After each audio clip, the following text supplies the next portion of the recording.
एक सेठ थे बहुत कंजूस, और धनी सेठ हो कंजूस हो तो ही कहानी का मजा बनता है। कभी देख लेना, धनी सेठ बहुत यशस्वी हो दानी हो, कोई नहीं उसकी कहानी सुनना चाहता। तो सेठ बहुत कंजूस था, किसी को कुछ देके राजी नहीं था, और समाज में जिसको भी यश चाहिए उसको समाज को कुछ देना होगा। यश और आदर कुछ करने से ही प्राप्त होता है, दोनों को अर्न किया जाता है। लोभी यश चाहे मान गुमानी, नब्दु ही दूध चाहते प्राणी। यदि जो व्यक्ति कुछ दे नहीं रहा समाज को, वो सोचे मैं यशस्वी हो नहीं सकता। समाज उसी को याद करेगा जिसने समाज को कुछ दिया हो। तो ये सेठ जी तो किसी कुछ देते नहीं थे। मरने का समय आ गया, सबने सोचा इतनी संपत्ति है, थोड़ा सा दे दें तो हमारे भी जो संस्थाएं हैं, आश्रम इत्यादि बढ़िया चल पड़ेंगे। तो सब लोग इकट्ठे होकर उनके पास चले गए। उन्होंने कहा सेठ जी आप थोड़ा विचार कीजिए, देखिए मरने का समय आ गया है, अब तो आप जाने वाले हैं, अब तो कुछ थोड़ा दे दीजिए। सेठ ने कहा अरे कैसे तुम लोग नीच हो, दुष्ट हो, अपनी जान तो दे रहा हूं और क्या लोगे।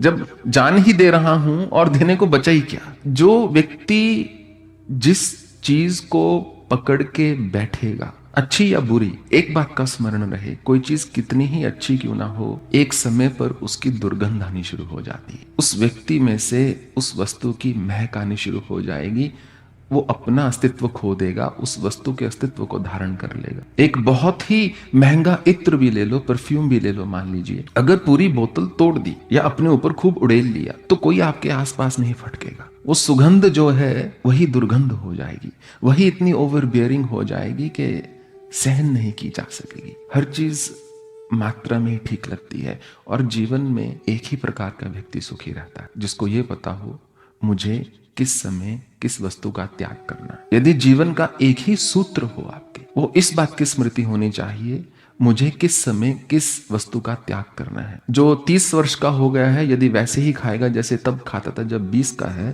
तो उसका स्वास्थ्य बिगड़ता चला जाए। जो 40 का हो गया है ये नहीं जानता कि अब 40 का हो गया हूं, मुझे खाना कम कर देना चाहिए, थोड़ा सोना कम कर देना चाहिए, अगर वो वैसे ही जीता रहेगा जैसे 20 वर्ष की आयु में जी रहा था या 15 वर्ष की आयु में, उसका स्वास्थ्य जो है बिगड़ता चला जाएगा।